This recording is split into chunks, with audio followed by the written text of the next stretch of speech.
Iran అధ్యక్షుడు ఇబ్రహీం రైజీ ఓ ప్రమాదంలో మృతి చెందారు. కానీ ఇది ప్రకృతి విపత్తా లేక ఎవరైనా చేసిన కుట్ర? ఈ ప్రమాదం వెనుక అమెరికా ఉందా? ఇజ్రాయెల్ వేసిన ఎత్తుగడ ఇది? ఇంతకీ జోల్ఫాలో ఏం జరిగింది? ఈ ఘటన జరగడానికి ముందు తర్వాత ఎలాంటి పరిణామాలు చోటు చేసుకున్నాయి?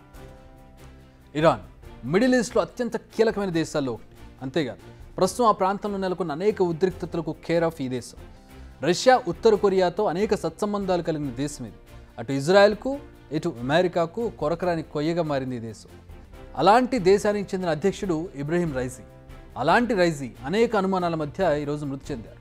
అందుకే అనేక అనుమానాలు తెరపైకి వస్తున్నాయి. రెండు దేశాల వైపు సందేహంగా చూడాల్సిన పరిస్థితి వస్తుంది. అసలు ఏం జరిగిందో సింపుల్గా కట్టే కొట్టే తెచ్చే విధానంలో ఒకసారి చూద్దాం.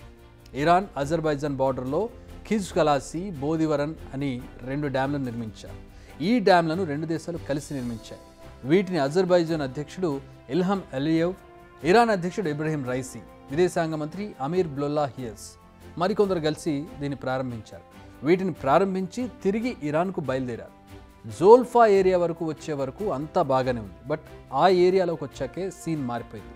ఏం జరిగిందో తెలియదు కానీ ఏటీసీతో లింక్ కట్ అయింది. వీరి హెలికాప్టర్ను ఫాలో అవుతున్న మరో 2 హెలికాప్టర్స్ ల్యాండ్ అయ్యాయి. కానీ వీరి హెలికాప్టర్ మాత్రం కుప్పకూలింది.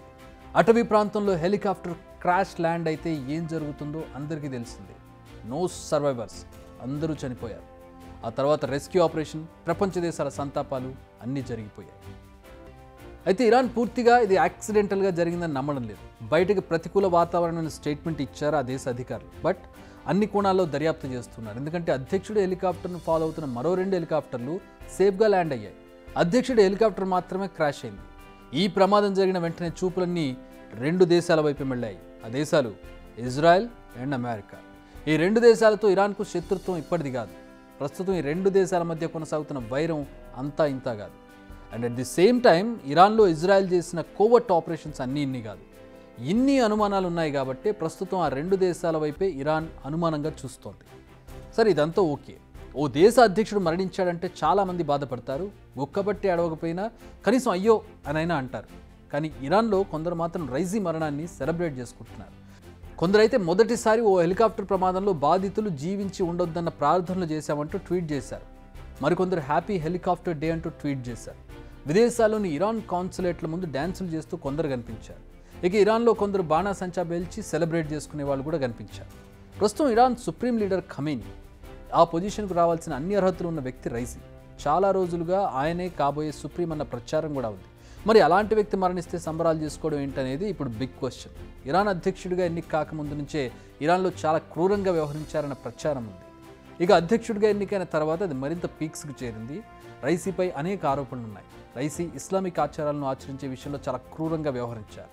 ఇరాన్లో ఫ్రీ స్పీచ్పై ఉక్కుపాదం మోపారు. హిజాబ్కు సంబంధించి కఠినమైన రూల్స్ పెట్టారు. మోరల్ పోలీసింగ్ ఏర్పాటు చేయడం, ఇస్లాం విధానాలను అనుసరించని వారిపై కఠిన చర్యలు తీసుకోవడం, ఇవి ఆయనపై ఉన్న ఆరోపణలు. ఇక 2022లో హిజాబ్ ధరించలేదని అరెస్ట్ అయ్యి ఆ తర్వాత పోలీస్ కస్టడీలో మృతి చెందిన మాషా అమినీ ఇష్యూ ఇరాన్లో మాత్రమే కాదు అనేక ముస్లిం కంట్రీస్లో ప్రకంపనలు సృష్టించింది. 1979 ఇరాన్ విప్లవం తర్వాత ఆ దేశం ఎదుర్కొన్న అత్యంత సంక్షోభ సమయాల్లో ఇది ఒకటి. 1988లో ఇరాన్ ఇరాక్ యుద్ధంలో చిక్కిన యుద్ధ ఖైదీలను ఉరిదీయించాడు రైజీ.